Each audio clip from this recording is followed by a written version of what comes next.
സ്വാഗതം. നമസ്കാരം. കേരളവും കേരളത്തോടൊപ്പം മറ്റ് 4 സംസ്ഥാനങ്ങളും ഒരു തെരഞ്ഞെടുപ്പിനെ അഭിമുഖീകരിക്കുന്ന വളരെ നിർണായകമായ ഒരു രാഷ്ട്രീയ സാഹചര്യം രാജ്യത്ത് ഉരുത്തിരിയുകയാണ്. ആ രാഷ്ട്രീയ സാഹചര്യത്തിലേക്കാണ് പുതുവർഷം പിറക്കുന്നത്. പുതുവർഷം പിറക്കുമ്പോഴാണ് ജോയിൻ ദ സ്റ്റോറിയും തുടങ്ങുന്നത്. സ്വാഗതം ഒരിക്കൽ കൂടി ജോയിൻ ദ സ്റ്റോറിയിലേക്കും ഒരു തിരഞ്ഞെടുപ്പ് വർഷത്തിലേക്കും.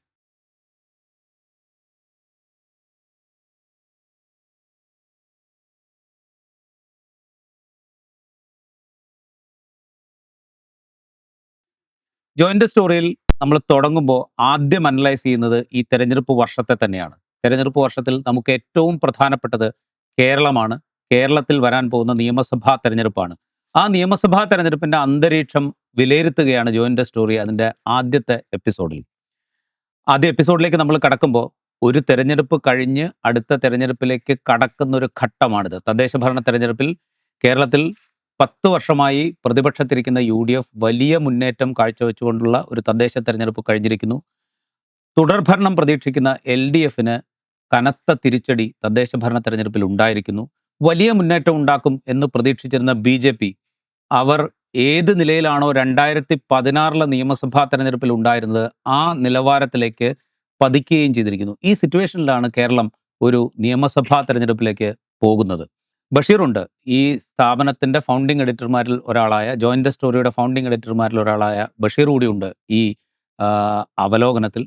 ബഷീർ, ഈ തെരഞ്ഞെടുപ്പിലേക്ക് നമ്മൾ പോകുമ്പോൾ ആദ്യം നമ്മൾ ഡിസ്കസ് ചെയ്യേണ്ടത് എത്രത്തോളം പ്രധാനമാണ് ഈ തെരഞ്ഞെടുപ്പ്, പ്രത്യേകിച്ച് ഒരു തദ്ദേശ തെരഞ്ഞെടുപ്പ് കഴിഞ്ഞതിന്റെ തൊട്ട് പിറകെ. അതെ, രാജീവ് പറഞ്ഞതുപോലെ ഒരു തെരഞ്ഞെടുപ്പ് വർഷം എന്നതിനേക്കാൾ ഈ വർഷം യഥാർത്ഥത്തിൽ ഇന്ത്യൻ നാഷണൽ കോൺഗ്രസിനെ സംബന്ധിച്ചും CPIMനെ സംബന്ധിച്ചും കേരളത്തിലെ ഈ തെരഞ്ഞെടുപ്പിൻ്റെ വിധി വളരെ ചരിത്രത്തിൽ നിർണായകമാകാൻ പോവുകയാണ് എന്നതാണ്. ഒരു സാധാരണ തെരഞ്ഞെടുപ്പ് ഫലത്തേക്കാൾ കൂടുതൽ ഒരു പാർട്ടി എന്ന നിലയിൽ CPIMന്റെ മേലെയും അതോടൊപ്പം ഒരു ദേശീയ പ്രതിപക്ഷത്തിന് നേതൃത്വം നൽകുന്ന പാർട്ടി എന്ന നിലയിൽ കോൺഗ്രസിൻ്റെ മേലെയും അസ്തിത്വപരമായ പ്രശ്നങ്ങൾ, ചോദ്യങ്ങൾ ഉന്നയിക്കുന്ന തെരഞ്ഞെടുപ്പാണ് കേരളത്തിൽ നടക്കാൻ പോകുന്നത് എന്നതാണ് ഏറ്റവും ഗൗരവമുള്ള കാര്യം എന്നാണ് എനിക്ക് തോന്നുന്നത്. ഈ തെരഞ്ഞെടുപ്പിൽ കോൺഗ്രസ് നേതൃത്വം നൽകുന്ന മുന്നണി പരാജയപ്പെട്ടാൽ ബീഹാറിന് ശേഷം ഉള്ള പരാജയം എന്നതിനേക്കാൾ തുടർച്ചയായ പരാജയങ്ങൾ ഏറ്റുവാങ്ങുന്ന, ഒരുപക്ഷെ ദേശീയ പ്രതിപക്ഷത്തെ നയിക്കാൻ ലെജിറ്റിമസിയും കെൽപ്പും നഷ്ടപ്പെട്ട ഒരു പാർട്ടി എന്ന നിലയിലേക്ക് കോൺഗ്രസ് മാറ്റപ്പെടും. അതിന് കാരണം കോൺഗ്രസിൻ്റെ നേതൃത്വം ഒന്നാകെ കേരളത്തിലേക്ക് ഫോക്കസ്ഡ് ആയിരിക്കുന്നു. കോൺഗ്രസിൻ്റെ സർവൈവലിന് അവർ കേരളം എന്ന സംസ്ഥാനത്തെ ആശ്രയിക്കാൻ തുടങ്ങിയിട്ട് കുറേയേറെ കാലമായി. അതുകൊണ്ട് കേരളത്തിൽ പരാജയപ്പെടുക എന്നത് കോൺഗ്രസിനെ സംബന്ധിച്ച് ദേശീയ തലത്തിൽ വലിയ തിരിച്ചടികളുടെ അല്ലെങ്കിൽ അതിൻ്റെ ഒരു വാനിഷിങ്ങിൻ്റെ തുടക്കമായി ഒരുപക്ഷെ കണക്കാക്കപ്പെട്ടേക്കാം. ഇത് തന്നെയാണ് ഇടതുപക്ഷത്തിൻ്റെ കാര്യത്തിലും CPIMന്റെ കാര്യത്തിലും. CPIMന് ത്രിപുര, ബംഗാൾ, കേരളം 3 സംസ്ഥാനങ്ങൾ ഒന്നിച്ച് ഭരണത്തിലുണ്ടായിരുന്ന അവസ്ഥയുണ്ടായിരുന്നു. 1970കളുടെ പകുതി മുതൽ ഇങ്ങോട്ട് ഒരു സംസ്ഥാനത്തെങ്കിലും CPIM നേതൃത്വം നൽകുന്ന ഒരു ഇടതുപക്ഷ സർക്കാർ ഇല്ലാത്ത സാഹചര്യം ഇന്ത്യയിൽ ഉണ്ടായിട്ടേ ഇല്ല. ഈ തെരഞ്ഞെടുപ്പ് പരാജയപ്പെടുകയാണെങ്കിൽ, ഈ ലോക്സഭ തദ്ദേശ തെരഞ്ഞെടുപ്പിന്റെ റിസൾട്ട് നൽകുന്ന സൂചന അനുസരിച്ച് ആ തരത്തിലുള്ളൊരു വിധി ആവർത്തിക്കപ്പെടുകയും ഈ തെരഞ്ഞെടുപ്പ് CPIM നേതൃത്വം നൽകുന്ന ഇടതുമുന്നണി പരാജയപ്പെടുകയുമാണെങ്കിൽ കഴിഞ്ഞ അരനൂറ്റാണ്ടിനിടയിൽ ആദ്യമായി ഒരു ഇടതുപക്ഷ സംസ്ഥാന ഗവൺമെന്റ് ഇല്ലാത്ത ഇന്ത്യ ജനിക്കും 2026. BJPയെ സംബന്ധിച്ച് കേരളത്തിലേക്ക് കടന്നു വരാൻ കഴിയുമോ എന്നതിൽ ആത്യന്തികമായ തീരുമാനം, ഒരുപക്ഷെ കേരളത്തിന് BJPയെ ചെറുക്കാൻ കഴിയുമോ എന്ന കുറെ കൂടി ഗൗരവമുള്ള ഒരു രാഷ്ട്രീയ ചോദ്യത്തിനുള്ള ഉത്തരവും ഈ തെരഞ്ഞെടുപ്പ് നൽകും എന്നാണ് ഞാൻ കരുതുന്നത്. അതുകൊണ്ട് മൾട്ടി ഡയമെൻഷനലി വളരെ പ്രധാനപ്പെട്ട ഒരു തെരഞ്ഞെടുപ്പ് വർഷമാണ് വരാൻ പോകുന്നത്. ജോയിൻ ദ സ്റ്റോറിയിലേക്ക് എല്ലാ പ്രേക്ഷകർക്കും സ്വാഗതം. ഇത് പറയുമ്പോഴേ ഇപ്പൊ നമ്മൾ ഒരു ലോക്കൽ ബോഡി ഇലക്ഷൻ, തദ്ദേശ ഭരണ തെരഞ്ഞെടുപ്പിന്റെ ഒരു ബാക്ക്ഡ്രോപ്പിലാണ് നമ്മൾ ഈ നിയമസഭാ തെരഞ്ഞെടുപ്പിന്റെ ഒരു ഇനീഷ്യൽ അനാലിസിസിലേക്ക് കടക്കുന്നത്. അപ്പോൾ സ്വാഭാവികമായിട്ടും ആ തെരഞ്ഞെടുപ്പ് ഫലമായിരിക്കും ഇനി അങ്ങോട്ട് ഒരു പ്രൊജക്ഷനിലേക്ക്, നിയമസഭാ തെരഞ്ഞെടുപ്പിന്റെ പ്രൊജക്ഷനിലേക്ക് ഏറ്റവും അധികം ഡിപ്പെൻഡ് ചെയ്യുക ആ ലോക്കൽ ബോഡി ഇലക്ഷന്റെ ഫലമായിരിക്കും. പക്ഷെ നമ്മളിവിടെ ഈ ലോക്കൽ ബോഡി ഇലക്ഷനിലെ വോട്ടിംഗ് പാറ്റേൺ, അതുപോലെ നിയമസഭയിലെ വോട്ടിംഗ് പാറ്റേൺ, അതുപോലെ ലോക്സഭയിലെ വോട്ടിംഗ് പാറ്റേൺ, ഈ ഈ തെരഞ്ഞെടുപ്പുകളിലൊപ്പം കേരളത്തിലെ ഇലക്ടറേറ്റ് ബിഹേവ് ചെയ്യുന്ന രീതി ഇതിനെയൊക്കെ നമ്മൾ സെപ്പറേറ്റ് ആയിട്ട് കാണണം എന്നാണ് എനിക്ക് തോന്നുന്നത്. കാരണം വെച്ചാൽ നമ്മളിത് ഈ ഡാറ്റ കഴിഞ്ഞ ദിവസങ്ങളിൽ ഒന്നിച്ചിരുന്ന് അനലൈസ് ചെയ്തല്ലോ. അതിൽ നിന്ന് നമുക്ക് മനസ്സിലാകുന്ന ഒരു കാര്യം, കേരളത്തിൽ അങ്ങനെ ഒരു പ്രവണതയുണ്ട്. ആദ്യം ഒരു ഭരണമാറ്റത്തിന്റെ അല്ലെങ്കിൽ ഒരു രാഷ്ട്രീയ മാറ്റത്തിന്റെ ദിശ ആദ്യം അതിന്റെ സിഗ്നൽ ആദ്യം ലഭിക്കുന്നത് തദ്ദേശ സ്വയംഭരണ തെരഞ്ഞെടുപ്പിലാണ്. അത് കഴിഞ്ഞ് അസംബ്ലിയിലും പിന്നെ ലോക്സഭയിലേക്കും അത് അല്ലെങ്കിൽ തിരിച്ചും റിപ്പീറ്റ് ചെയ്ത് പോവുക എന്നതാണ് സാധാരണ സംഭവിക്കുന്നത്.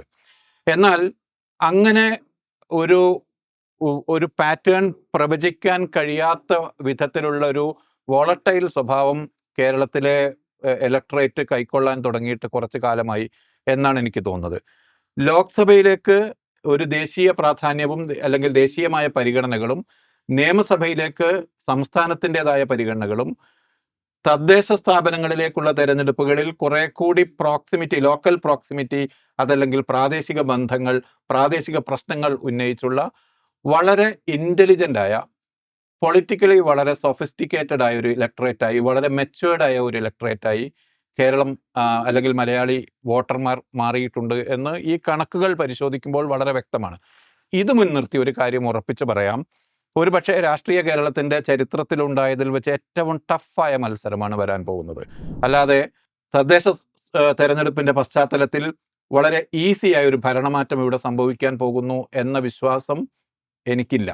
ഞാൻ വളരെ തിന്നായൊരു മത്സരം ആണ് യഥാർത്ഥത്തിൽ ഞാനും കാണുന്നത്. അതേ ആർഗ്യുമെന്റിൽ തന്നെയാണ് നിൽക്കുന്നത്. കാരണം എന്ന് വെച്ച് കഴിഞ്ഞാൽ ഇപ്പോൾ ലോക്കൽ ബോഡി ഇലക്ഷൻ വന്നതിന് ശേഷം ഉണ്ടായ അനാലിസിസുകൾ മുഴുവൻ ഏതാണ്ട് ആന്റി ഇൻകംബൻസി വേവ് കേരളത്തിൽ ആഞ്ഞടിക്കുകയാണ്.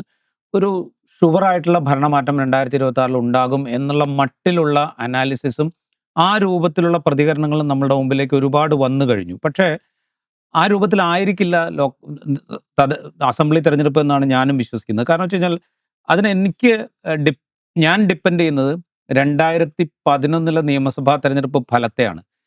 ഇപ്പോൾ പോലും 2025 ലോക്കൽ ബോഡി ഇലക്ഷൻ കഴിഞ്ഞതിന് ശേഷം കോൺഗ്രസ് ഏറ്റവും അധികം അല്ലെങ്കിൽ UDF ഏറ്റവും അധികം പറഞ്ഞത് 2010 ലോക്കൽ ബോഡി ഇലക്ഷൻ റിസൾട്ടിന് തുല്യമായ ഫലം അല്ലെങ്കിൽ അതിനേക്കാൾ ബെറ്റർ ആയ റിസൾട്ട് 2025 ഉണ്ടായി.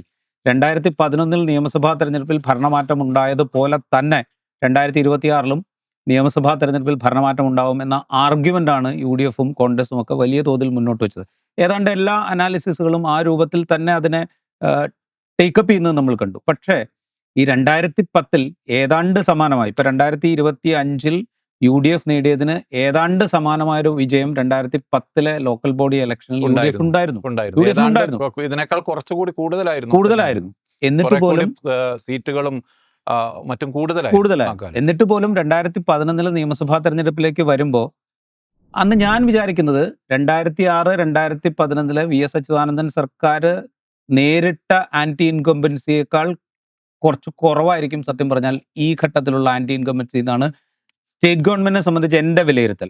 ആ ആന്റി ഇൻകംബൻസി അന്ന് 2006, 2011 കാലഘട്ടത്തിൽ ഉണ്ടായിട്ട് പോലും 2011 നിയമസഭാ തെരഞ്ഞെടുപ്പിൽ 68-72 എന്നുള്ളതായിരുന്നു LDFിന്റെയും UDFിന്റെയും 1% വോട്ട് ഷെയറിലുള്ള വ്യത്യാസം.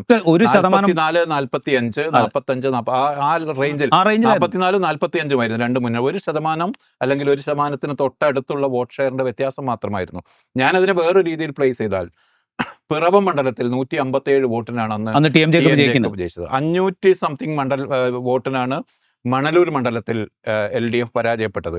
1000 വോട്ട് ഈ രണ്ട് സ്പെസിഫിക് മണ്ഡലങ്ങളിലായി മറിഞ്ഞിരുന്നുവെങ്കിൽ യഥാർത്ഥത്തിൽ തിരിച്ചാകുമായിരുന്നു വോട്ട്. അന്ന് CNN IBN പുറത്തുവിട്ട CSDSന്റെ ഒരു സർവേയും യഥാർത്ഥത്തിൽ ഇടതുമുന്നണിയുടെ ആ ഒരു മുന്നേറ്റം പ്രവചിച്ചിരുന്നു. പക്ഷേ ഒരു കാര്യം എനിക്ക് തോന്നുന്നത് 2010 തദ്ദേശ തെരഞ്ഞെടുപ്പ് ഫലത്തിൽ നിന്ന് 2011 നിയമസഭാ ഫലത്തെ അടിമുടി മാറ്റിക്കളഞ്ഞ ചില സംഭവ വികാസങ്ങൾ ആ കാലഘട്ടത്തിൽ ഉണ്ടായിരുന്നു എന്നതാണ്. അത് VS അച്യുതാനന്ദൻ മുന്നിൽ നിന്ന് നയിച്ച ചില കാര്യങ്ങൾ കൂടിയായിരുന്നു. പ്രത്യേകിച്ചും R ബാലകൃഷ്ണപിള്ള ജയിലിൽ പോകേണ്ടി വന്ന പശ്ചാത്തലം, പോകേണ്ടി വന്ന പശ്ചാത്തലം, ഐസ്ക്രീം കേസുമായി ബന്ധപ്പെട്ട് 2011 ജനുവരിയിൽ പുറത്തു വന്ന ചില വാർത്തകൾ, ഇതെല്ലാമാണ് അസംബ്ലി തെരഞ്ഞെടുപ്പിലേക്ക് പോകുമ്പോൾ വന്നത്. 2010 ഡിസംബർ മാസത്തിൽ ഉള്ള അന്നത്തെ ഒപ്പീനിയൻ പോൾ അനുസരിച്ച്, അതായത് തദ്ദേശ തെരഞ്ഞെടുപ്പ് കഴിഞ്ഞ് തൊട്ടു പുറകെ നടന്ന അഭിപ്രായ സർവേകൾ അനുസരിച്ച് 100 സീറ്റിനടുത്ത് UDF-ന് വിജയം പ്രവചിക്കപ്പെട്ടിരുന്നു. യഥാർത്ഥത്തിൽ തുടർന്ന് അങ്ങോട്ട് സംഭവിച്ച 6 മാസത്തെ രാഷ്ട്രീയ മാറ്റങ്ങളിലാണ് അത് വേണമെങ്കിൽ കടപുഴകിപ്പോയത് എന്ന് ഇപ്പോൾ വേണമെങ്കിൽ നമുക്ക് വ്യാഖ്യാനിക്കാവുന്നതാണ്. അത്തരത്തിൽ പൊളിറ്റിക്കലി വളരെ ചാർജ്ഡായ ചില സംഭവ വികാസങ്ങൾ 2010 അവസാനം മുതൽ തെരഞ്ഞെടുപ്പിന് തൊട്ടു മുമ്പുള്ള ദിവസങ്ങൾ വരെ കേരളത്തിൽ ഉണ്ടായിരുന്നു എന്നതാണ് ആ കാലത്തെയും ഈ തെരഞ്ഞെടുപ്പിനെയും വിലയിരുത്തുമ്പോൾ ഉണ്ടാവുന്ന ഒരു പ്രശ്നം. പക്ഷേ ഇത് മറ്റൊരു സൂചന നൽകുന്നത് താൽക്കാലികമായ വിഷയങ്ങളുടെ പുറത്താണ് തദ്ദേശ തെരഞ്ഞെടുപ്പിലെ വോട്ടിംഗ് വ്യതിയാനം സംഭവിച്ചതെങ്കിൽ ആ താൽക്കാലിക പ്രശ്നങ്ങൾ അവസാനിക്കുകയാണെങ്കിൽ വളരെ തിരിഞ്ഞ ഒരു വോട്ടിംഗ് പാറ്റേണിലേക്ക് അല്ലെങ്കിൽ ഒരു ബിഹേവിയറിലേക്ക് വോട്ടർമാർ മാറിക്കൂടായികയില്ല എന്നാണ്. ആൻറ്റി ഇൻകംബൻസിയെക്കുറിച്ച് രാജീവ് നേരത്തെ പറഞ്ഞ സൂചന തന്നെയാണ് എനിക്കും ഉള്ളത്. വളരെ സ്ഥായിയായ ഒരു സർക്കാർ വിരുദ്ധ വികാരത്തിന് അടിസ്ഥാനപരമായ വലിയ കാരണങ്ങൾ കേരളത്തിൽ ഇല്ല എന്നാണ്. വലിയ കാരണം എന്ന് പറഞ്ഞപ്പോൾ ഹ്യൂജ് ആയിട്ടുള്ള ഒരു അഴിമതി ആരോപണം ജനങ്ങളുടെ മുമ്പിൽ വളരെ ധാർമ്മികതയിൽ ഉന്നയിക്കാവുന്ന വലിയൊരു അഴിമതി ആരോപണം കൊണ്ടുവരാൻ യഥാർത്ഥത്തിൽ പ്രതിപക്ഷത്തിനും കഴിഞ്ഞിട്ടില്ല. എന്നാൽ അതിനേക്കാൾ ഇമോഷണലായ ചില കാര്യങ്ങൾ ഉന്നയിക്കുന്നതിലും അത് പ്രചരിപ്പിക്കുന്നതിലും അത് ജനങ്ങളെ കൊണ്ട് വിശ്വസിപ്പിക്കുന്നതിലും UDF വിജയിച്ചിട്ടുണ്ട്. അത് ഉദാഹരണത്തിന് ശബരിമല അതുപോലെ അത്തരത്തിലുള്ള പ്രശ്നങ്ങൾ ഉന്നയിക്കുന്നതിൽ വിജയിച്ചിട്ടുണ്ട്. അത് ജനം വിശ്വസിച്ചിട്ടുമുണ്ട്. അതിന്റെ ഇമ്പാക്ട് പെർമനന്റ് ആണെങ്കിൽ അതല്ലെങ്കിൽ കുറെ കൂടി ലോങ് ഒരു കുറച്ചുകൂടി ദൈർഘ്യമേറിയ കുറച്ചുകൂടി അധിക കാലത്ത് അതിന്റെ ഇമ്പാക്ട് നിലനിൽക്കുമെങ്കിൽ ഈ റിസൾട്ട് തന്നെ തുടർന്നുണ്ടാകും എന്ന് വിചാരിക്കുന്നതായിരിക്കും ശരി. പക്ഷേ ഈ 2-3 പ്രശ്നങ്ങൾ ഉയർന്നു വന്ന 2-3 പ്രശ്നം, ഇപ്പോൾ വെള്ളാപ്പള്ളിയുമായി ബന്ധപ്പെട്ട്, ജമാഅത്തെ ഇസ്ലാമിയുമായി ബന്ധപ്പെട്ട്, ശബരിമലയുമായി ബന്ധപ്പെട്ട് ഇങ്ങനെ ഇമോട്ടീവായ പ്രശ്നങ്ങളുടെ പുറത്താണ് യഥാർത്ഥത്തിൽ ഈ ജനവിധി ഉണ്ടായതെങ്കിൽ അത് തുടർന്നുള്ള മാസങ്ങളിൽ പരിഹരിക്കപ്പെടുകയോ അത് മാറിമറിയുകയോ ആണെങ്കിൽ ഞാൻ വിചാരിക്കുന്നത് വളരെ ടഫായ മത്സരത്തിലേക്ക് പോകും എന്നാണ്. എനിക്കതിന് ചരിത്രപരമായ ചില കാരണങ്ങൾ കൂടി ഞാൻ മനസ്സിൽ കാണുന്നുണ്ട്. ഒന്ന്, 2001 ശേഷം യഥാർത്ഥത്തിൽ കേരളത്തിൽ വളരെ ഡിസിസീവായ ഒരു വിക്ടറി കേരളം അസംബ്ലിയിലേക്ക് UDF-ന് കൊടുത്തിട്ടില്ല. 2001 ഉമ്മൻചാണ്ടി വരുന്നു, 2001 AK ആന്റണി വരുന്നു, 99 പ്ലസ് വാഹിദ് എന്ന് പറഞ്ഞാൽ 100 സീറ്റിൽ UDF അധികാരത്തിൽ വരുന്നു. അതുവരെ UDF-ന്റെ ഏറ്റവും ഹയസ്റ്റ് സീറ്റാണ്. അത്രയും സീറ്റോടുകൂടി AK ആന്റണി വരുന്നു. പക്ഷേ അതിനുശേഷം 2006 2011 നമ്മൾ നേരത്തെ പറഞ്ഞ തിന്നായിട്ടുള്ള വിക്ടറി 72 സീറ്റ്. 2016 2021 കഴിഞ്ഞ 1/4 നൂറ്റാണ്ടായി കേരളം യഥാർത്ഥത്തിൽ UDF-നെ നിയമസഭയിലേക്ക് വലിയ മെജോറിറ്റിയോടുകൂടി തെരഞ്ഞെടുത്തിട്ടില്ല. അതോടൊപ്പം തന്നെ 2008 തോന്നുന്നു നിയമസഭയുടെ മണ്ഡലങ്ങളുടെ നടന്നത്. അതിനുശേഷം യഥാർത്ഥത്തിൽ കേരളം നിയമസഭയിലേക്ക് UDF-നെ തെരഞ്ഞെടുത്തിട്ടില്ല. നിയമസഭാ മണ്ഡലങ്ങളുടെ കണക്കെടുക്കുമ്പോൾ ഒരു നിശ്ചിത വളരെ സ്റ്റേബിളായ ഒരു നമ്പർ ഓഫ് സീറ്റ്സ്, ഒരു 50 സീറ്റിലെങ്കിലും LDF-ന് വിന്നബിലിറ്റി ഉള്ള വിധത്തിൽ ഇത് ക്രമീകരിക്കപ്പെട്ടിട്ടുണ്ട് എന്നതുകൂടി കാണുമ്പോൾ തെരഞ്ഞെടുപ്പ് ഫലം ഒരു തരത്തിലും പഞ്ചായത്ത് റിസൾട്ടിനെ മുൻനിർത്തി അനലൈസ് ചെയ്യുന്നത് ശരിയാവില്ല എന്ന് തന്നെയാണ് എൻ്റെ വിലയിരുത്തൽ. അതേസമയം വരുന്ന കണക്കുകൾ അനുസരിച്ച് വലിയ ഷിഫ്റ്റ് വോട്ടിങ്ങിൽ ഉണ്ടായിട്ടുണ്ട്. 5% ഗ്യാപ്പ് വോട്ട് ഷെയറിലുണ്ട്. LDF-ഉം UDF-ഉം തമ്മിൽ 5% ലോക്കൽ ബോഡി തെരഞ്ഞെടുപ്പിൽ 5% ഗ്യാപ്പുണ്ട്. ഏതാണ്ട് BJP-യുടെ വോട്ട് ഷെയറിൽ വലിയ വ്യത്യാസം ഉണ്ടായില്ല. 14.7 അങ്ങനെയോ മറ്റോ നിൽക്കുകയാണ്. ഒരു 13%, 10% മേലെ 13% തോന്നുന്നു മറ്റുള്ളവർക്ക് വോട്ട് ഷെയർ ഉണ്ട്. 13.3% മറ്റുള്ളവർക്ക് വോട്ട് ഷെയർ ഉണ്ട്. ഈ ലോക്കൽ ബോഡി അസംബ്ലിയിൽ ഒരിക്കലും അങ്ങനെ സംഭവിക്കില്ല. അത് തദ്ദേശ തെരഞ്ഞെടുപ്പിലെ പ്രാദേശിക ബന്ധങ്ങൾ, ചില വ്യക്തികൾ, അത്തരത്തിലുള്ള വോട്ടാണത്. ഒരിക്കലും അസംബ്ലിയിൽ ആ 13% വിവിധ മുന്നണികൾ നിർത്തുന്ന സ്വതന്ത്രന്മാർ പിടിക്കുന്ന വോട്ടും ഉണ്ട്. അതും കൂടെ ചേർത്തിട്ടാണ് ഈ 13. പിന്നെ ഈ 2020 പോലെയുള്ള സംഘടനകൾ അല്ലെങ്കിൽ മറ്റ് ചില എന്താ പറയുക പ്രാദേശികമായി രൂപപ്പെടുന്ന കൂട്ടായ്മകൾ, അവർ നിർത്തുന്ന സ്ഥാനാർത്ഥികൾ, ഇവരൊക്കെ പിടിക്കുന്ന വോട്ട് ചേർത്തിട്ടാണ് ഈ 13.3% വരുന്നത്. ഈ 13 എങ്ങോട്ട് പോകുന്നു എന്നത് വളരെ വളരെ നിർണായകമായൊരു കാര്യമാകും. അത് വൈകാരികമായി ഈ യു ഡി എഫിനോടൊപ്പം ഈ 5 അത് പ്ലസ് ആവുകയാണെങ്കിൽ ലാൻഡ് സ്ലൈഡ് വിക്ടറി ആയിരിക്കും യു ഡി എഫിന് വരാൻ പോകുന്നത്. എന്നാൽ ഈ മറഞ്ഞു കിടക്കുന്ന 13 ചിലത് അല്ലെങ്കിൽ ഒരു മേജർ ചങ്ക് എൽ ഡി എഫിൻ്റെതാണെങ്കിൽ വളരെ തിന്നായ ഒരു മത്സരത്തിലേക്കാണ് ഇത് പോകുന്നത് എന്നാണ് എനിക്ക് തോന്നുന്നത്. എനിക്കും അങ്ങനെ തന്നെയാണ് തോന്നുന്നത്. വെച്ചാൽ ഇതൊരു ഈസി വാക്ക് ഓവർ ആണ് എന്ന് പ്രതീക്ഷിക്കുന്നത് വിഡ്ഢിത്തമായിരിക്കും എന്നാണ് എനിക്ക് തോന്നുന്നത്. കാരണം വെച്ചാൽ ഇപ്പോൾ നേരത്തെ ബഷീർ പറഞ്ഞല്ലോ, 2008 ശേഷമുള്ള നിയമസഭാ മണ്ഡലങ്ങളുടെ പുനർനിർണയത്തിന് ശേഷമുള്ള സാഹചര്യം വളരെ കൃത്യമായിട്ട് ബഷീർ പറഞ്ഞു. 50 മുകളിൽ സീറ്റ് എൽ ഡി എഫിന് വിന്നബിലിറ്റി ഉള്ള സീറ്റുകളായി തന്നെയാണ് അത് ഡിസൈൻ ചെയ്യപ്പെട്ടത്. അത് വെറുതെ ഡിസൈൻ ചെയ്യപ്പെട്ടതല്ല. ആ മണ്ഡല പുനർനിർണയത്തിൽ അന്ന് കോടിയേരി ബാലകൃഷ്ണനായിരുന്നു മണ്ഡല പുനർനിർണയം സംബന്ധിച്ച് CPM നിയോഗിച്ച കമ്മിറ്റിയുടെ അപ്പുറത്ത് ആര്യാടൻ മുഹമ്മദ് ആയിരുന്നു. കോടിയേരി ബാലകൃഷ്ണന്റെ നേതൃത്വത്തിൽ വലിയ എഫേർട്ട് എടുത്തുകൊണ്ട് നടത്തിയ നീക്കങ്ങളുടെ ഫലമായിട്ടാണ് അതങ്ങനെ റീഡിസൈൻ ചെയ്യപ്പെട്ടത്. അവരതൊരു പൊളിറ്റിക്കൽ പോയിന്റിൽ എടുക്കുകയും അത് അങ്ങനെ തന്നെ ഇംപ്ലിമെന്റ് ചെയ്യണം എന്ന നിർബന്ധ ബുദ്ധിയോടുകൂടെ പ്രവർത്തിക്കുകയും ചെയ്തത്. അതിന്റെ ഫലം കാണുന്നുണ്ട്. അതിന്റെ കൂടെ ഫലമായിട്ടാണ് സത്യം പറഞ്ഞു കഴിഞ്ഞാൽ ഈ 2011 72, 68 എന്ന റിസൾട്ടിലേക്ക് കാര്യങ്ങൾ എത്തി നിൽക്കുന്നത്. അപ്പോൾ ഇവിടെ CPM-നെ സംബന്ധിച്ചും LDF-നെ സംബന്ധിച്ചും അവർക്ക് വിന്നബിലിറ്റി ഉള്ള സീറ്റുകളുടെ എണ്ണം UDF-നെ സംബന്ധിച്ച് കൂടുതലാണ്.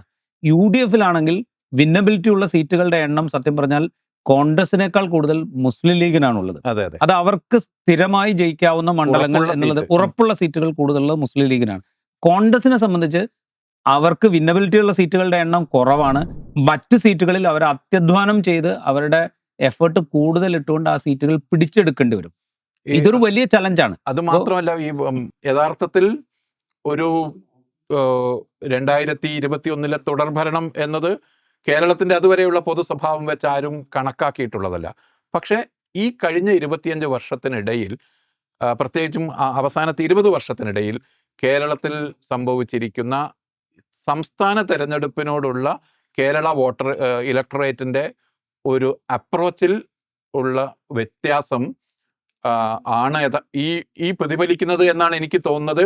അതുകൊണ്ട് തന്നെ നേരത്തെ നമ്മൾ വിലയിരുത്തിയതുപോലെ ഒട്ടും പ്രഡിക്റ്റബിൾ ആയ ഒരു ഇലക്ഷൻ ആയിരിക്കില്ല ഇത്. അതല്ലെങ്കിൽ ലാൻഡ് സ്ലൈഡ് വിക്ടറി ആയിരിക്കും സംഭവിക്കാൻ പോകുന്നത് UDF-നെ സംബന്ധിച്ച്. ഈ ലോക്കൽ ബോഡി ഇലക്ഷൻ, നമ്മളിപ്പോൾ ലോക്കൽ ബോഡി ഇലക്ഷൻ്റെ കണക്കുകൾ വെച്ചിട്ടാണല്ലോ നമ്മൾ നിയമസഭയിലേക്ക് പോകുക. ലോക്കൽ ബോഡി ഇലക്ഷനിലുള്ള ആൻറ്റി ഇൻകംബൻസിയെ നമ്മൾ കണക്കാക്കുമ്പോൾ ഇതൊരു ജനറലി അത് വിലയിരുത്തപ്പെടുന്നത് സ്റ്റേറ്റ് ഗവൺമെൻറ്റിനെതിരായിട്ടുള്ള ഒരു ആൻറ്റി ഇൻകംബൻസി എന്നുള്ള അർത്ഥത്തിലാണ് അത് പൊതുവിൽ വിലയിരുത്തപ്പെടുന്നത്. പക്ഷെ ഞാൻ അതിനെ വേറൊരു നിലയ്ക്കൂടെ കാണാൻ ആഗ്രഹിക്കുക. കാരണം വെച്ചാൽ ഇതിൽ സ്റ്റേറ്റ് ഗവൺമെൻറ്റിനെതിരായ ആൻറ്റി ഇൻകംബൻസിക്കൊപ്പം ലോക്കൽ സെൽഫ് ഗവൺമെൻറ്റുകൾക്കെതിരായ ഒരു ആൻറ്റി ഇൻകംബൻസി കൂടെ ഇതിൻ്റെ ഭാഗമായി വന്നിട്ടുണ്ടാവണം എന്നാണ് ഞാൻ വിചാരിക്കുന്നത്. അതിന് പല കാരണങ്ങളുണ്ട്. കാരണം ഒരുപക്ഷെ സ്റ്റേറ്റ് ഗവൺമെൻറ് ആയിരിക്കാം. ഉദാഹരണം പറഞ്ഞു കഴിഞ്ഞാൽ സംസ്ഥാനത്ത് കെട്ടിടങ്ങൾ നിർമ്മിക്കുന്നതിന് ആവശ്യമായ അനുമതിക്ക് വേണ്ട ഫീസ് വർധന വലിയ തോതിൽ ഉണ്ടാവുകയും അത് വലിയ തോതിൽ വിമർശിക്കപ്പെടുകയും അതിനുശേഷം കുറച്ച് ചുരുക്കുകയും ചെയ്തു. പക്ഷേ എങ്കിൽ പോലും ഇപ്പോഴും അത് ഉയർന്നു നിൽക്കുകയാണ്. അതുപോലെ ബിൽഡിംഗ് ടാക്സ് വലിയ തോതിൽ കൂട്ടി എന്ന ആക്ഷേപം നിലനിൽക്കുന്നുണ്ട്. അതുപോലെ മാലിന്യ നിർമ്മാർജ്ജനത്തിന് പൈസ വാങ്ങുന്നു എന്നുള്ളൊരു പ്രശ്നമാണ് നിലനിൽക്കുന്നത്. ഇതൊക്കെ ഡയറക്ട്ലി റിലേറ്റഡ് ടു ഈ ലോക്കൽ സെൽഫ് ഗവൺമെന്റ് ആണ്. തദ്ദേശ സ്ഥാപനങ്ങളാണ് മനസ്സിൽ പ്രതിയാവുക. ഈ പ്രത്യേകിച്ച് ഈ കഴിഞ്ഞ ലോക്കൽ ബോഡി ഇലക്ഷനിൽ UDF ഇറക്കിയ മാനിഫെസ്റ്റോയിലെ ഏറ്റവും പ്രധാനപ്പെട്ട വാഗ്ദാനങ്ങളിൽ ഒന്ന് മാലിന്യ നിർമ്മാർജ്ജനത്തിനുള്ള ഫീസ് അത് ഒഴിവാക്കും എന്നുള്ളൊരു വാഗ്ദാനം കൊടുത്തിരുന്നു. നമ്മൾ ഒറ്റ നോട്ടത്തിൽ നോക്കുമ്പോൾ ഒരു കുടുംബത്തിന് സത്യം പറഞ്ഞാൽ 60 രൂപയോ 100 രൂപയോ മാത്രമേ വരുന്നുള്ളൂ. അതൊരു കുടുംബത്തിന്റെ കാര്യമാണ്. പക്ഷേ കമേഴ്സ്യൽ സ്ഥാപനങ്ങളുടെ കാര്യത്തിൽ ഈ മാലിന്യ നിർമ്മാർജ്ജനത്തിന് വേണ്ടി വരുന്ന പണം എന്ന് പറയുന്നത് ഇതിനേക്കാൾ കൂടുതലാണ്. അവര് പബ്ലിക് സ്പേസിൽ ഏതെങ്കിലും തരത്തിൽ മാലിന്യം നിക്ഷേപിച്ചു എന്നുള്ളൊരു പരാതി ഉണ്ടായാൽ അവർക്ക് മേൽ വരുന്ന പിഴ വളരെ കൂടുതലാണ്.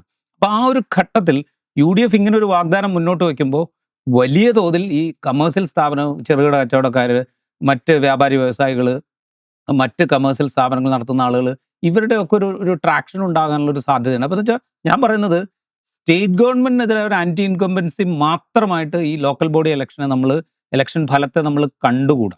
ഇത് ലോക്കൽ സെൽഫ് ഗവൺമെന്റുകൾക്കെതിരായിട്ടുള്ള ഒരു ആൻറ്റി ഇൻകംബൻസി കൂടെ ഒരു പക്ഷേ ഇതിൽ ഫാക്ടറായിട്ടുണ്ടാകാം. അങ്ങനെയാണെങ്കിൽ ആ ഇൻകംബൻസി അതവിടെ കഴിഞ്ഞിരിക്കുന്നു ആളുകളുടെ. അതിനുശേഷം അവരുടെ ചിന്താഗതിയിൽ മാറ്റമുണ്ടാകാൻ ഈ ഒരു 3 മാസം ഒരുപക്ഷെ ബാക്കിയുണ്ട്.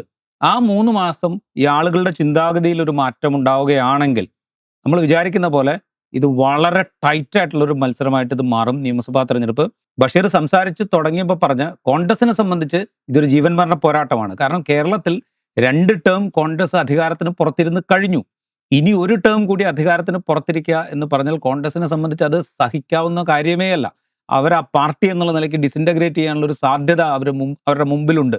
ഒരു വെല്ലുവിളി അവരുടെ മുമ്പിലുണ്ട്. ഇപ്പുറത്ത് CPM-നെ സംബന്ധിച്ചും അത് തന്നെയാണ്. അതെ. കാരണം CPM-ന് രാജ്യത്തൊരിടത്തും അല്ലെങ്കിൽ ഇടതുപക്ഷത്തിന് രാജ്യത്തൊരിടത്തും ഭരണമില്ലാത്തൊരു സിറ്റുവേഷൻ വരിക എന്ന് പറഞ്ഞാൽ അവരെ സംബന്ധിച്ച് അത് ചിന്തിക്കാനേ സാധിക്കില്ല. ഇനി വരുന്ന 3 മാസങ്ങൾ ഏത് വിധത്തിലായിരിക്കും മുന്നണി എന്നുള്ള നിലയ്ക്ക് LDF, പാർട്ടി എന്നുള്ള നിലയ്ക്ക് CPM, സർക്കാർ എന്നുള്ള നിലയ്ക്ക് പിണറായി വിജയൻ സർക്കാർ ഇവരെങ്ങനെ ബിഹേവ് ചെയ്യാൻ പോകുന്നു, ഏത് വിധത്തിലാണ് ഇത് ടാക്കിൾ ചെയ്യാൻ പോകുന്നത്, എന്തൊക്കെ കാര്യങ്ങളാണ് അവർ ചെയ്യാൻ പോകുന്നത്, ഇതിനെ ആശ്രയിച്ചായിരിക്കും വരാനിരിക്കുന്ന സിനാരിയോ എന്നാണ് ഞാൻ UDF-ന്റെ വിചാരിക്കുന്നത്. നേതൃത്വത്തിൽ തന്നെ ആ തരത്തിലുള്ള ചിന്തയുണ്ട് എന്നാണ്. പുറമേക്ക് ഞങ്ങൾ ജയിച്ചു കഴിഞ്ഞു എന്ന് പറയുമ്പോൾ തന്നെ വ്യക്തിഗതമായ കമ്മ്യൂണിക്കേഷനിൽ UDF വളരെ ടൈറ്റായ മത്സരത്തെ നേരിടേണ്ടി വരും എന്ന് തന്നെയാണ് UDF-കാർ പലരും പറയുന്നത്. അതോടൊപ്പം എനിക്ക് തോന്നുന്ന മറ്റൊരു കാര്യം, BJP വോട്ടിങ്ങിൽ വോട്ട് ഷെയറിൽ വലിയ വ്യത്യാസമോ വലിയ കുതിപ്പോ ഒന്നും സംഭവിച്ചിട്ടില്ലെങ്കിലും BJP-യുടെ വോട്ടുണ്ടാക്കുന്ന ഇമ്പാക്റ്റിൽ വ്യത്യാസങ്ങൾ ഉണ്ടായിട്ടുണ്ട്. അതിൻ്റെ കോൺസെൻട്രേഷൻ ലെവലിൽ വ്യത്യാസം ഉണ്ടായിട്ടുണ്ട്. ഇപ്പം ഈ തെരഞ്ഞെടുപ്പ് ഫലം മലയാള മനോരമ അനലൈസ് ചെയ്തതനുസരിച്ച്, അങ്ങനെ മനോരമ എന്നത് ടാബുലേറ്റ് ചെയ്ത് പ്രസിദ്ധപ്പെടുത്തിയത്, അതിൽ 58 സീറ്റ് ആണ് UDF-നുള്ളത്, അല്ല, LDF-നുള്ളത്. UDF-ന് 80 സീറ്റും 2 സീറ്റ് BJP-ക്കുമാണ്. വട്ടിയൂർക്കാവും നേമവും ഭൂരിപക്ഷം BJP-ക്കാണ്, NDA-ക്കാണ് എന്നാണ് കണക്കാക്കുന്നത്. ഞാൻ ആ റിസൾട്ട് മുഴുവനായി നോക്കുമ്പോൾ 60-ന് അടുത്ത മണ്ഡലങ്ങളിൽ BJP-യുടെ വോട്ട് 20,000-ത്തിനടുത്തോ 20,000-ത്തിന് മേലെയോ ആണ്. 20,000 വോട്ട് ഉള്ള 60 മണ്ഡലങ്ങളുണ്ട് BJP-ക്ക്. BJP-ക്ക് 30,000-ന് മേലെ വോട്ടുള്ള 33 മണ്ഡലങ്ങളുണ്ട് സംസ്ഥാനത്ത്. ഇപ്പോൾ വയനാട്ടിലെ സുൽത്താൻ ബത്തേരി മണ്ഡലത്തിൽ 28,000-ഓ മറ്റോ ആണ് BJP-യുടെ വോട്ട്. എന്നാൽ അവിടുത്തെ LDF UDF വ്യത്യാസം 5,000-ത്തിൽ താഴെയാണ്. അതുപോലെ എലത്തൂർ മണ്ഡലത്തിൽ 50,000-ത്തിന് മേലെയാണ് BJP-യുടെ വോട്ട്. അവിടുത്തെ LDF UDF വ്യത്യാസം 5,000-ത്തിനടുത്താണ്. ഉദുമ മണ്ഡലത്തിൽ ഇതുപോലെ ആണ്. വലിയ തോതിൽ BJP വോട്ടുണ്ട്, എന്നാൽ LDF UDF വ്യത്യാസം ചെറുതാണ്. അല്ല, ഈ കണക്ക് ഇപ്പോൾ ഈ ഇൻഡിവിജ്വൽ MLA-മാരുടെ ഒരു പെർഫോമൻസ് ലെവൽ വെച്ചുകൊണ്ട് നിയമസഭാ തെരഞ്ഞെടുപ്പിലേക്ക് പോവുകയും LDF തന്ത്രപരമായ ചില തീരുമാനങ്ങൾ എടുക്കുകയും ചെയ്യുകയാണെങ്കിൽ ഈ മത്സരം കൂടുതൽ കടുക്കും എന്നാണ് ഞാൻ വിചാരിക്കുന്നത്. 3 തരത്തിലാണ്. ഒന്ന് രാജീവ് പറഞ്ഞു, 4 തരത്തിൽ. ഒന്ന്, നേതൃത്വം നൽകാൻ പോകുന്ന ആളുകൾ ആരൊക്കെ എന്നത് നിർണായകമായിരിക്കും. 2, ഇനി അങ്ങോട്ടുള്ള 6 മാസം 5 മാസത്തിനിടയിൽ ഉന്നയിക്കപ്പെടാൻ പോകുന്ന പ്രശ്നങ്ങൾ എന്തൊക്കെ എന്നത് നിർണായകമായിരിക്കും. 3, സ്ഥാനാർത്ഥികൾ ആരൊക്കെ എന്നുള്ളത് പ്രധാനമായിരിക്കും. അതോടൊപ്പം BJP അടുത്ത സംസ്ഥാന മന്ത്രിസഭ ആരുടെ കയ്യിലാകുന്നതാണ് അവർക്ക് ഗുണകരം എന്ന കാര്യത്തിൽ BJP ഡിസൈസീവായ ഒരു തീരുമാനമെടുത്താൽ അത് അവിടെ എനിക്കൊരു സംശയമുണ്ട്. കാരണം വെച്ചാൽ BJP-യുടെ ഡിസിസീവ്നെസ് എന്ന് പറയുന്നത് അവർക്ക് ഇത് ഏത് മുന്നണി വന്നാലും അവരുടെ ഗ്രൗണ്ട് എന്നുള്ളൊരു മട്ടിലാണ്, അല്ലെങ്കിൽ അവർക്ക് എഡ്ജ് ഉണ്ടാക്കാൻ കഴിയുന്ന ദേശീയ നേതൃത്വമായിരിക്കും അവർക്കൊരു അക്കാര്യത്തിലൊരു ഫൈനൽ നിർദ്ദേശം നൽകുക. പക്ഷെ നമ്മൾ BJP-യുടെ കഴിഞ്ഞ ഒരു 5 or 6 തെരഞ്ഞെടുപ്പിലെ വോട്ടിംഗ് പാറ്റേൺ വെച്ച് നോക്കിക്കഴിഞ്ഞാൽ ഇത് ഭയങ്കര കൺഫ്യൂസിംഗ് ആണ്. കാരണം വെച്ച് കഴിഞ്ഞാൽ ഇപ്പോൾ 2011 ഇപ്പോൾ നേരത്തെ പറഞ്ഞ UDF-ഉം BJP-യും UDF-ഉം LDF-ഉം ക്ലോസ് ഫൈറ്റ് ചെയ്ത 2011 നിയമസഭാ തെരഞ്ഞെടുപ്പിൽ BJP-ക്ക് കിട്ടിയത് ആകെ 6.06% വോട്ട് മാത്രമാണ് കേരളത്തിൽ കിട്ടിയത്. പക്ഷെ അതിനുശേഷം 2015 ലോക്കൽ ബോഡിയിലേക്ക് വരുമ്പോൾ ഈ 6.06% എന്നുള്ളത് നേരെ 13.3%-ലേക്ക് വലിയ തോതിൽ ജമ്പ് ചെയ്യുന്നുണ്ട്. ഇപ്പോഴത്തെ ഏതാണ്ട് അടുത്തേക്ക് വലിയ തോതിൽ ജമ്പ് ചെയ്യുന്നുണ്ട്. 2016 നിയമസഭ ആകുമ്പോഴത്തേക്ക് അത് 14.91 ആകുന്നു. ലോക്സഭയിലേക്ക് വരുമ്പോൾ 2019 ലോക്സഭയിലേക്ക് വരുമ്പോൾ 15.6% ആവുന്നു. അതേസമയം അടുത്ത നിയമസഭാ തെരഞ്ഞെടുപ്പിലേക്ക് വരുമ്പോൾ, അതായത് 2021 നിയമസഭാ തെരഞ്ഞെടുപ്പിലേക്ക് വരുമ്പോൾ BJP-യുടെ വോട്ടിംഗ് ശതമാനം 12.4%-ലേക്ക് താഴുകയാണ് ചെയ്യുന്നത്. ഇങ്ങനെ താന്ന വോട്ടിംഗ് പെർസെൻറ്റേജ് പിന്നത്തെ ലോക്സഭാ തെരഞ്ഞെടുപ്പ് വരുമ്പോൾ 19.6%-ലേക്ക് വർദ്ധിക്കുന്നു. അതായത് സുരേഷ് ഗോപി ജയിച്ച 2024 ലോക്സഭാ തെരഞ്ഞെടുപ്പിലേക്ക് വരുമ്പോൾ 19.6%-ആയിട്ട് വർദ്ധിക്കുന്നുണ്ട്. അങ്ങനെ വർദ്ധിച്ച വോട്ടിംഗ് പെർസെൻറ്റേജിന്റെ പുറത്താണ് ഈ ലോക്കൽ ബോഡി അവർ ഫൈറ്റ് ചെയ്യുന്നത്. വലിയ ഇമ്പാക്റ്റ് ഉണ്ടാക്കും എന്നവർ അവകാശപ്പെടുന്നത്. പല നഗരസഭകൾ പിടിക്കും എന്നവർ പറയുന്നത്. തിരുവനന്തപുരത്ത് കോർപ്പറേഷൻ അവർ പിടിച്ചു എന്നുള്ളത് അവരുടെ ഒരു വലിയ വലിയ എന്താ പറയാ, അവരുടെ ഒരു വലിയ നേട്ടമായിട്ട് അവർ പറയുന്നുണ്ട്. അത് ശരിയുമാണെന്ന് വെക്കാം. പക്ഷേ അവരുടെ വോട്ടിംഗ് പെർസെന്റേജ് 19.6 നിന്ന് നേരെ 14.71 താഴുകയാണ് ചെയ്യുന്നത്. 19.6 ലോക്സഭയിലേക്കുള്ള വോട്ടിംഗ് ആണ്. അത് ലോക്സഭയിലേക്ക് മോഡിക്ക് വോട്ട്. വേണ്ടിയുള്ള പക്ഷേ എങ്കിൽ വോട്ടിംഗ് ആണ്. പോലും അവരുടെ വോട്ടിംഗ് പാറ്റേണിൽ വലിയ തോതിലുള്ള ഫ്ലക്ച്വേഷൻ നമുക്ക് കാണാം. ഒരു കൺസിസ്റ്റൻസി ഇല്ല എന്നുള്ളത് നമുക്ക് കാണാം. ഈ കൺസിസ്റ്റൻസി ഇല്ലായ്മ ഒരു പക്ഷേ നിയമസഭാ തെരഞ്ഞെടുപ്പിലെ കൺസിസ്റ്റൻസി ഇല്ലായ്മ വളരെ പ്രധാനമാണ്. പബ്ലിക്കിന്റെ ട്രസ്റ്റിന്റെ പ്രശ്നമാണെന്നാണ് എനിക്ക് തോന്നുന്നത്. ലോക്സഭയിലേക്ക് മത്സരിക്കുമ്പോൾ ബി.ജെ.പിയുടെ സ്ഥാനാർത്ഥിക്ക് അവിടെ മോഡി ഉണ്ട് എന്നതുകൊണ്ട് ഇവിടെ ഒരു ട്രസ്റ്റ് ഉണ്ട് ചില ആളുകൾക്ക്. അതേസമയം അസംബ്ലിയിലേക്ക് മത്സരിക്കുമ്പോൾ ഒരു കാരണവശാലും വരാൻ സാധ്യതയില്ലാത്ത ഒരു മുന്നണി എന്ന പാർട്ടി എന്ന നിലയിൽ ബി.ജെ.പിക്ക് ഒരു പബ്ലിക് ട്രസ്റ്റ് ഇല്ല. എന്നാൽ ലോക്കൽ തലത്തിലേക്ക് മത്സരിക്കുമ്പോൾ വ്യക്തികളാണ് കാര്യങ്ങൾ തീരുമാനിക്കുന്നത്. അതത് തദ്ദേശ തെരഞ്ഞെടുപ്പിൽ മത്സരിക്കുന്ന വ്യക്തികളോ അവരുടെ മേലുള്ള വിശ്വാസ്യതയോ തീരുമാനിക്കുന്നത്. ഇങ്ങനെ 3 പാറ്റേണിൽ വോട്ട് ചെയ്യുന്നത് കൊണ്ടാണ് മലയാളികൾ 3 പാറ്റേണിൽ, എല്ലാ മുന്നണിക്കും അത് അങ്ങനെ തന്നെയാണ്, വോട്ട് ചെയ്യുന്നത് കൊണ്ടാണ് പ്രത്യേകിച്ചും ചെറിയ വോട്ട് ബാങ്ക് ആയതുകൊണ്ട് ബി.ജെ.പിയുടെ ഫ്ലക്ച്വേഷൻ ഇങ്ങനെ കിടക്കുന്നതെന്നാണ് എൻ്റെ തോന്നൽ. അത് ആ വോട്ടിന്റെ ഏറ്റക്കുറച്ചിലല്ല, അതിലേക്ക് വരുന്ന ഫ്ലോട്ടിംഗ് വോട്ടിന്റെ ഏറ്റക്കുറച്ചിലായിട്ടാണ് എനിക്ക് തോന്നുന്നത്. ഒരുപക്ഷെ ഈ ഫ്ലോട്ടിംഗ് വോട്ടായിരിക്കും ഇതിനകത്ത് വളരെ ഡിസിസീവ് ആയിട്ടുള്ള ഒരു ഫാക്ടറായിട്ട് മാറുക. നമ്മൾ നേരത്തെ പറഞ്ഞ ഒരു 13.3% മറ്റുള്ളവർക്ക് ഈ ലോക്കൽ ബോഡി ഇലക്ഷനിൽ കിട്ടിയ വോട്ടുണ്ട്. അതിൽ ഇപ്പോൾ LDFന്റെ സ്വതന്ത്രം ഉണ്ടാവും, UDFന്റെ സ്വതന്ത്രം ഉണ്ടാവും, UDFനോടും LDFനോടും അസോസിയേറ്റ് ചെയ്ത് നിൽക്കുന്ന മറ്റു ചെറിയ പാർട്ടികളുടെയൊക്കെ വോട്ടുണ്ടാവും, അവർക്ക് കൊടുത്ത സീറ്റുകൾ ഉണ്ടാവും. ഇതൊക്കെ കൂടെ ചേർത്ത് വെച്ചാലും അതിൽ കഴിച്ചു നിൽക്കുന്ന ഒരു ഏതാണ്ട് ഒരു 5 തൊട്ട് 6% വരെ ഫ്ലോട്ടിംഗ് വോട്ടുണ്ട് കേരളത്തിൽ.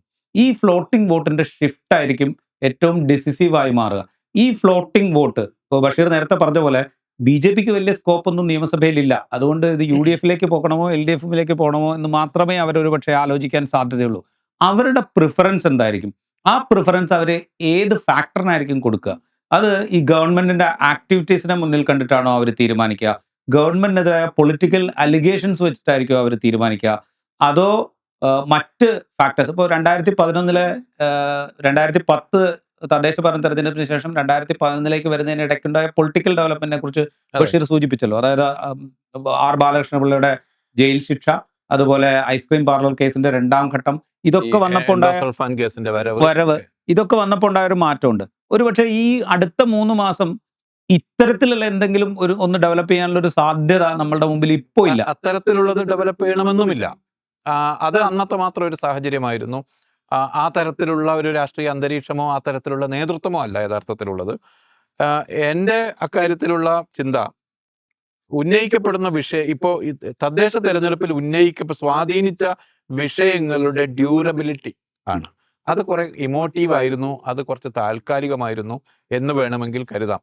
ഒരു സർക്കാരിനെ ഒന്നാകെ അതിൻ്റെ 10 വർഷത്തെ ടേമിനെ ഒന്നാകെ നെഗേറ്റ് ചെയ്യാവുന്ന തരത്തിൽ സ്റ്റേബിളായ പ്രശ്നങ്ങളായിരുന്നില്ല ഉന്നയിക്കപ്പെട്ടത്.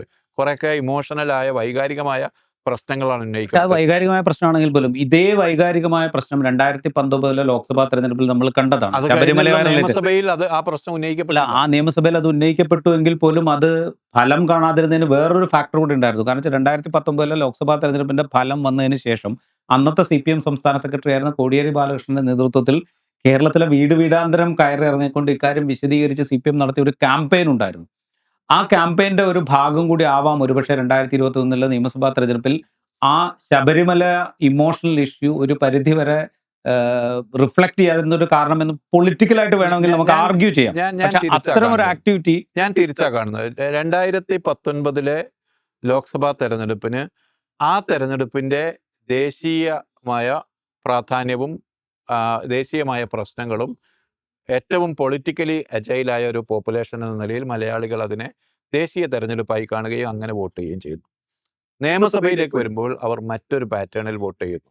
ഈ വൈകാരിക പ്രശ്നങ്ങളല്ല അന്ന് അവരെ സ്വാധീനിച്ചത് എന്നാണ് എൻ്റെ അതിലെ കണക്കുകൂട്ടൽ. അതാണ്. പക്ഷെ ഞാൻ അതിനെ വേറൊരു ആസ്പെക്റ്റിലാണ് കാണുന്നത്. കാരണം ഇതൊരു പൊളിറ്റിക്കൽ ഇഷ്യൂ ആയിട്ട് ജനങ്ങളുടെ മുമ്പിൽ നിൽക്കുകയാണെങ്കിൽ ഭരണപരമായ നേട്ടങ്ങളോ ക്ഷേമ പദ്ധതികളിൽ കാണിക്കുന്ന മുൻകൈയോ ഇതിനേക്കാൾ ഉപരി ചില പൊളിറ്റിക്കൽ ക്വസ്റ്റ്യൻസിനുള്ള മറുപടി കേരളത്തിലെ ഇലക്ടറേറ്റ് തേടുകയാണെങ്കിൽ അതൊരു പക്ഷേ LDFന് വലിയ ക്രൈസിസ് ഉണ്ടാക്കും.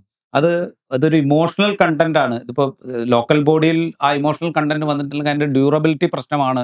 അല്ലെങ്കിൽ ഡ്യൂറബിലിറ്റി ഉണ്ടാവുമോ എന്നുള്ള ക്വസ്റ്റ്യൻ അവിടെ ഉണ്ടായിരിക്കെ തന്നെ അതൊരു പൊളിറ്റിക്കൽ ഇഷ്യൂ ആയി ഈ 3 മാസം നമ്മുടെ മുമ്പിൽ ഉണ്ടാവുകയാണെങ്കിൽ അത് പക്ഷേ എൽഡിഎഫിന് ടാക്കിൾ ചെയ്യാൻ ഞാൻ ഈ ബുദ്ധിമുട്ടായിരിക്കും എൽ ഡി എന്നാണ് എഫിന് എനിക്ക് വന്ന തോന്നുന്നത്. തിരിച്ചടിയെ ഞാൻ കാണുന്നത് ഒരു സംസ്ഥാന ഗവൺമെന്റിന്റെ ആന്റി ഇൻകംബൻസി എന്നോ അതല്ലെങ്കിൽ ആ, ഏതെങ്കിലും ഏതെങ്കിലും തരത്തിലുള്ള അടിസ്ഥാനപരമായ രാഷ്ട്രീയ മാറ്റം കേരളം ആഗ്രഹിക്കുന്നു എന്നതുകൊണ്ടോ അല്ല, മറിച്ച് ഇടതുപക്ഷത്ത് ഉണ്ടായ ഐഡിയോളജിക്കലായ ഒരു ഡെഫിസിറ്റ് സംഭവിച്ചിട്ടുണ്ട്. ഐഡിയോളജിക്കൽ ഡെഫിസിറ്റാണ് യഥാർത്ഥത്തിൽ സംഭവിച്ചത്. അത് കറക്റ്റ് ചെയ്യാനും എളുപ്പമാണ്. നിലപാട് കൊണ്ട് തിരുത്തിയാൽ മാത്രം മതി. അതാണ് ഈ തെരഞ്ഞെടുപ്പിലെ ഒരേറ്റവും പുള്ള് ചെയ്ത ഒരു ഘടകമായിട്ട് എനിക്ക് തോന്നുന്നത്. ഈ ഐഡിയോളജിക്കൽ ഡ്രിഫ്റ്റ് ആണ്. അത് തിരുത്തുന്നതിൽ ഇടതുപക്ഷം ശ്രദ്ധ വെക്കുകയാണെങ്കിൽ ജനങ്ങളുടെ മനസ്സ് ഒരു മതേതര ശക്തി എന്ന നിലയിൽ ഉള്ള അവരുടെ വിശ്വാസ്യതയ്ക്ക് വന്ന ക്ഷതം തിരിച്ചു പിടിക്കുക എന്ന എഫർട്ട് ഇടതുപക്ഷം ബോധപൂർവം ചെയ്യുകയാണെങ്കിൽ നിയമസഭയിലേക്ക് കേരളത്തിന് അവരെ വീണ്ടും തിരഞ്ഞെടുക്കാൻ അല്ലെങ്കിൽ നിയമസഭയിലേക്ക് അവരെ നിരാകരിക്കാൻ കാരണമില്ലാതാകും എന്നാണ് എൻ്റെ.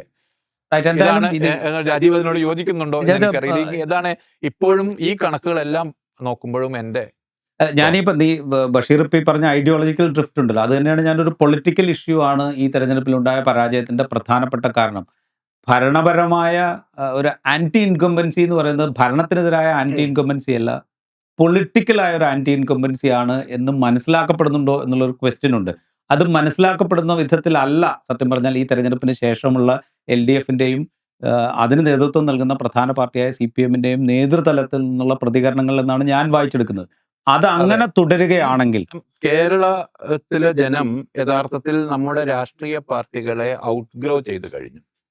രാഷ്ട്രീയ പാർട്ടികൾക്ക് ജനങ്ങളുടെ ബുദ്ധിപരമായ രാഷ്ട്രീയ നിലപാടുകളുടെ കാര്യത്തിൽ അവരുടെ പ്രത്യയശാസ്ത്രപരമായ നിലവാരത്തിന് അടുത്തെത്താൻ കഴിയുന്നില്ല എന്നതാണ് ഒരു ക്രൈസിസ് ആയിട്ട് എനിക്ക് തോന്നുന്നത്. ഉദാഹരണത്തിന് ഈ തെരഞ്ഞെടുപ്പിൽ എൽ ഡി എഫ് പ്രധാനമായും ഉന്നയിച്ച പ്രശ്നം എന്താണ്? രാഹുൽ മാങ്കൂട്ടത്തിന്റെ പ്രശ്നം. ആ ഒരു പ്രശ്നത്തിന് വയബിലിറ്റി ഉണ്ടായിരുന്നില്ല. അങ്ങനെ ഒരു പ്രശ്നം ഒരു തെരഞ്ഞെടുപ്പിൽ, ഒരു തദ്ദേശ തെരഞ്ഞെടുപ്പാണെങ്കിലും ആ തെരഞ്ഞെടുപ്പിൽ ഉന്നയിക്കാൻ മാത്രം വയബിലിറ്റി ആ പ്രശ്നത്തിനുണ്ടായിരുന്നില്ല. അത് എന്തിനാണ് അത് ആ വിഷയം ഉന്നയിച്ചത്? ശബരിമല പോലെയുള്ള ഇമോട്ടീവായ പ്രശ്നങ്ങളെ ഒഴിവാക്കി വിടാൻ വേണ്ടി ഒരു വ്യാജ പ്രശ്നം എന്ന് ഞാൻ പറയുന്നില്ല. ഉന്നയിക്കപ്പെട്ട ആരോപണങ്ങളൊക്കെ ഉള്ളത് തന്നെ ആയിരിക്കാം. പക്ഷേ ഒരു ജനതയെ ഒന്നാകെ വോട്ട് മറിക്കാൻ കാരണമാകാവുന്ന തരത്തിലുള്ള സ്റ്റേബിളായ ഒരു രാഷ്ട്രീയ പ്രശ്നമായിരുന്നില്ല. അത് ഉന്നയിച്ചത് കൊണ്ടാണ് യഥാർത്ഥത്തിൽ അവർക്ക് അവരുടെ വികസനം, ഒരു സംസ്ഥാന സർക്കാരിന്റെ വികസനം പോലെയുള്ള, യഥാർത്ഥത്തിൽ അവർ ഇത്രയും അധികം കാലം ഏതാണ്ട് 9 വർഷം ക്യാമ്പയിൻ ചെയ്തു കൊണ്ടുവന്ന കാര്യത്തിൽ നിന്ന് ശ്രദ്ധ മാറിപ്പോവുകയും ചെയ്തു. അവർ മറച്ചു പിടിക്കാൻ ആഗ്രഹിച്ച കാര്യങ്ങൾ മറച്ചു പിടിക്കാൻ കഴിഞ്ഞതുമില്ല എന്നാണ്. അപ്പോൾ വിഷയങ്ങളുടെ തെരഞ്ഞെടുപ്പിലൊക്കെയുള്ള ഈ ക്ഷുദ്രതയാണ് യഥാർത്ഥത്തിൽ ലെഫ്റ്റിന് തിരിച്ചടിയായത് എന്നാണ് ഞാൻ കരുതുന്നത്. എന്തായാലും ഇപ്പൊ ഈ ഇനിയുള്ള 3 മാസം ഒരുപക്ഷെ നമ്മൾ കാണാൻ പോകുന്നത് എൽ ഡി എഫ് അവരുടെ കഴിഞ്ഞ 9 വർഷമായിട്ട് അവർ മുമ്പോട്ട് കൊണ്ടുപോകാൻ ശ്രമിക്കുന്ന അവരുടെ ക്ഷേമ പദ്ധതികൾ, വികസന പദ്ധതികൾ, ഇതിന്റെ ഒക്കെ വലിയ തോതിലുള്ള പ്രചരണത്തിന് അവർ മുന്നിട്ടിറങ്ങുന്ന ഒരു കാഴ്ചയായിരിക്കും നമ്മൾ കാണാൻ പോകുന്നത്. അതാണോ ഇവിടെ ബാധിച്ചു എന്ന് കണക്കാക്കുന്ന വൈകാരിക പ്രശ്നങ്ങളിൽ നേരെ നേരെ തിരിഞ്ഞോടുക എന്നതായിരിക്കോ ചെയ്യുക എന്നുള്ളതും കാണേണ്ടതാണ്. അത് കാണേണ്ടതാണ്. പൊളിറ്റിക്കൽ ആയിട്ടുള്ള ക്വസ്റ്റ്യൻ അവർ എന്ത് മറുപടി കൊടുക്കും? ഒപ്പം അവരുടെ നേട്ടങ്ങളായിട്ട് ഇപ്പോ ചൂണ്ടിക്കാണിക്കുന്ന പ്രശ്നങ്ങളെ എത്രത്തോളം ജനങ്ങളിലേക്ക് എത്തിക്കാൻ ശ്രമിക്കും, അത് എത്രത്തോളം ജനങ്ങൾ ഏറ്റെടുക്കും, ഇത്തരം കാര്യങ്ങളൊക്കെ ആയിരിക്കും ഒരുപക്ഷെ നിയമസഭാ തെരഞ്ഞെടുപ്പിലേക്ക് എത്തുമ്പോൾ നമ്മളീ പറയുന്ന വളരെ ക്ലോസ് ആയിട്ടുള്ള ഒരു ഫൈറ്റിൽ തീരുമാനങ്ങളിലേക്ക് എത്തിക്കുന്ന പ്രധാനപ്പെട്ട പോയിന്റുകൾ ഒരുപക്ഷെ ഈ പറയുന്ന 2 സംഗതികളായിരിക്കും. പൊളിറ്റിക്കലായി 2 മുന്നണികളും ഏതൊക്കെ പൊസിഷൻസിൽ ഉറച്ചു നിൽക്കുന്നു, ആ പൊസിഷൻസ് എത്രത്തോളം ക്ലാരിറ്റിയോടുകൂടെ നാട്ടുകാരോട് പറയാൻ സാധിക്കുന്നു, ഡെവലപ്മെന്റ് ഇഷ്യൂസിൽ ഇപ്പോൾ ചെയ്ത കാര്യങ്ങൾ എത്രത്തോളം ക്ലാരിറ്റിയോടുകൂടെ ജനങ്ങളുടെ മുമ്പാകെ അവതരിപ്പിക്കാൻ പറ്റുന്നു, ഇതിനോട് ഏത് വിധത്തിലാണ് ഇതിനെ ഏത് വിധത്തിൽ ഞങ്ങൾ മുന്നോട്ട് കൊണ്ടുപോകും എന്നാണ് ജനങ്ങളോട് പറയും. ഇതൊക്കെ ആയിരിക്കും തീരുമാനങ്ങളിൽ സ്വാധീനിക്കാന്ന്. അതിനോടൊപ്പം നേരത്തെ പറഞ്ഞ പോലെ ബി.ജെ.പിയുടെ കയ്യിലുള്ള ഈ ആവറേജ് നോക്കുകയാണെങ്കിൽ ഏതാണ്ട് ഒരു 14നും 15നും ഇടയ്ക്ക് ശതമാനത്തിലുള്ള വോട്ട്. ആ വോട്ട് ഏത് വിധത്തിലായിരിക്കും ഇരു മുന്നണികളെയും ബാധിക്കാൻ പോകുന്നത്? ഇതൊക്കെ ആയിരിക്കും തീരുമാനങ്ങളെ നിർണ്ണയിക്കുക എന്നാണ് എനിക്ക് തോന്നുന്നത്. അതോടൊപ്പം നമ്മൾ പറയുന്ന പോലെ തന്നെ ഇത് ഈസി വാക്ക് ഓവർ എന്നുള്ളത് ആരും പ്രതീക്ഷിക്കേണ്ട കാര്യമില്ല. ഇതൊരു ക്ലോസ് ഫൈറ്റ് ആയിരിക്കും. വളരെ ടഫ് ആയിട്ടുള്ള ഒരു ഫൈറ്റ് ആയിരിക്കും. അതിൽ ചരിത്രത്തിലെ സ്ഥാനാർത്ഥി ഏറ്റവും വലിയ തെരഞ്ഞെടുപ്പായിരിക്കും. അത് മീൻസ് അതിന്റെ ഇമ്പാക്ട് റിസൾട്ട് ആർക്ക് അനുകൂലമാണെങ്കിലും അതുമൂലം സംഭവിക്കുന്ന രാഷ്ട്രീയമായ മാറ്റം എന്ന് പറയുന്നത് ഒരുപക്ഷെ ഹിസ്റ്റോറിക്കലായ ഒരു പ്രാധാന്യമുള്ളതായിരിക്കും എന്നതാണ് ഇതിന്റെ പ്രത്യേകത. അതുകൊണ്ട് തന്നെ ഈ തെരഞ്ഞെടുപ്പ് വളരെ സൂക്ഷ്മമായി ഉടനീളം വിലയിരുത്തേണ്ടി വരും. ഓരോ ദിവസവും മാറി മറിയുന്ന സാഹചര്യം ഉണ്ടാകും. പുതിയ പ്രശ്നങ്ങൾ ഓരോ ദിവസവും എമേർജ് ചെയ്ത് വരും. സാധാരണ ഒരു തെരഞ്ഞെടുപ്പിൽ ഉള്ളതിനേക്കാൾ കൂടുതൽ പ്രശ്നങ്ങളുടെ ഒരു കേന്ദ്രീകരണം ഉണ്ടാകും എന്നാണ് എനിക്ക് തോന്നുന്നത്.